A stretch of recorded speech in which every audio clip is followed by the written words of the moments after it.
नमस्कार, स्वागत है आपका। मैं हूं आपके साथ राधिका चौधरी। पूरी दुनिया की निगाह भारत पर टिकी हुई है। वो ये क्योंकि भारत से बड़ी खुशखबरी सामने आई है।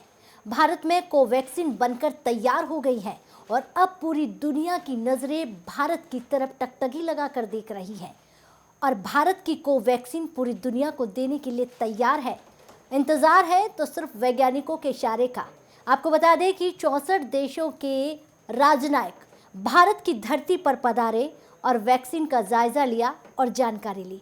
ये बड़े गर्व की बात है भारत के लिए कि भारत की धरती पर पहली बार ऐसा हुआ कि अलग अलग देशों के राजनयिक भारत आए और वैक्सीन की बानगी की। देखिए इस रिपोर्ट को।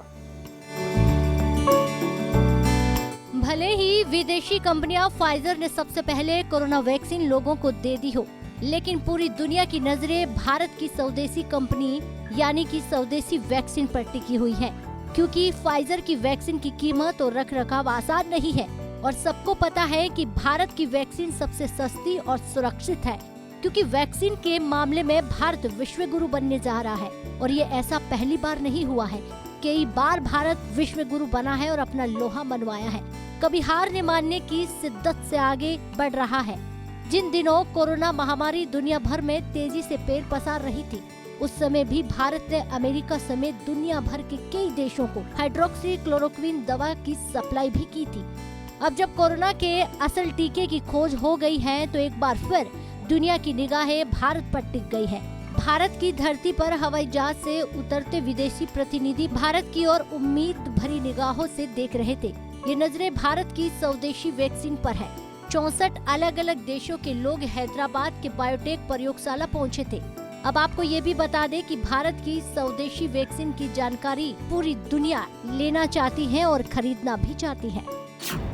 पहले चरण में 30 करोड़ लोगों को वैक्सीन दी जाएगी। कोरोना का सफाया करने के लिए भारत में 2 टीके तैयार हैं।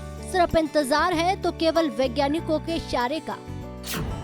वैक्सीन की रेस में सबसे आगे चल रही है सीरम इंस्टीट्यूट की कोविशील्ड, जिसके तीसरे चरण का ट्रायल पूरा हो गया है। वहीं बायोटेक की कोवैक्सीन तीसरे चरण में है। बताया जा रहा है कि जनवरी से टीकाकरण अभियान शुरू हो जाएगा। टीकाकरण के पहले चरण में किसे वैक्सीन लगेगी, इसे लेकर भी केंद्र सरकार राज्य सरकारों से मिले सुझावों के आधार पर काम कर रही है। सबसे पहले 1 करोड़ स्वास्थ्य कर्मियों को टीका लगेगा, फिर 2 करोड़ फ्रंट वर्कर्स को वैक्सीन मिलेगी, फिर 27 करोड़ बुजुर्गों को टीकाकरण होगा। भारत में भी कोरोना को मात देने के लिए जल्द ही टीकाकरण शुरू करने की तैयारियां जोरों शोरों पर है। अब केवल वैज्ञानिकों के इशारे का इंतजार है। कोरोना वैक्सीन की तैयारियां और इसके वितरण पर खुद प्रधानमंत्री नरेंद्र मोदी ने भी नजर रखी है। केंद्र सरकार वैक्सीन वितरण को लेकर न सिर्फ राज्य स्तर बल्कि जिला स्तर और ब्लॉक स्तर पर भी पूरी तैयारियों पर है। वैक्सीन के लिए सभी स्पेशल टीम भी बनाई गई है। पूरा विश्व भारत की तरफ दमखम से देख रहा है और वैक्सीन मांग रहा है। यकीनन देश के प्रधानमंत्री ने कहा था कि देश को ऐसा बनाना है कि वो हाथ फैलाते हुए नहीं, कुछ देते हुए नजर आए। ये पहली बार नहीं हो रहा है कि भारत विश्व गुरु बनने जा रहा है। ऐसा कई बार हुआ है कि भारत ने अपना लोहा बनवाया है। इससे बड़ी बात कि सबसे पहले वैक्सीन किसको दी जाएगी और किन के लिए जरूरी है, इसकी भी पूरी तरह से तैयारियां कर ली गई हैं।